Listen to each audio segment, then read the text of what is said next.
Corona virus के मुतासिरीन की तादाद में लगातार इजाफा होता जा रहा है। ऐसे में मुल्क में मास्क और सैनिटाइजर की मांग में इजाफा होता जा रहा है। दिल्ली की एक गैर सरकारी तंजीम गूंज ने इस सिमत में अहम कदम उठाया है। इंतजामिया से मंजूरी मिलने के बाद यहां पर मास्क बनाने का काम शुरू किया गया। 15 लोगों की टीम लगातार मास्क बनाने के काम में लगी हुई है।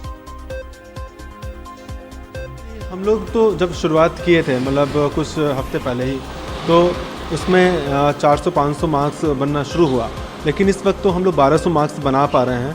और अभी हम लोग को उम्मीद है कि अगले 2-3 दिन के अंदर, क्योंकि ये हाथ और लोग का सेट हो जाएगा, तो 1500 बनाएंगे पर डे। और आने वाले वक्त में अगर हमें परमिशन मिलती है और थोड़ा बेहतर होता है, तो चूँकि हमारे सेंटर्स बहुत बड़े में हैं और 250 लोगों की टीम है, ऑल्दो 250 लोग इसमें काम मास्क बनाने में तो नहीं लगेंगे, बट उनमें से कई लोगों को अगर हम लोग लगाते हैं तो आने वाले वक्त में हम लोग 3 से 4 हज़ार पर डे मास्क बना सकते हैं। लेकिन वो तभी होगा जब हमें परमिशन मिलेगा और हालात थोड़ा बेहतर हों। नहीं तो अभी यही टीम काम करेगी और ये टीम कम से कम 1500 हर दूसरे 2 दिन के बाद 1500 का प्रोडक्शन तो करेगी। ये तो बहुत अच्छा लगता है, हम लोग कुछ करें। हम लोग जब लॉकडाउन हुआ तो घर में बैठ गए थे, तो उस टाइम यही सोचते थे हम लोगों से यदि कुछ अच्छा हो सकता है उन लोगों को हेल्प के लिए, तो हम लोग कुछ करें। तो अजीब सा लगता था हम क्यों बैठे हैं घर में।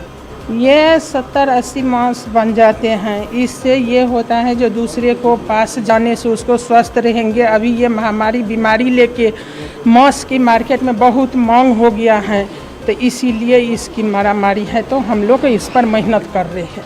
ये काम करने से मुझे बहुत अच्छा लग रहा है, इसलिए लग रहा है जो हमारे मेहनत करने से अगर 10 लोग के बदले 100 लोग बच जाए तो और भली मेहनत करना पड़े तो करूँगी, लेकिन दूसरे को जान बचे इससे।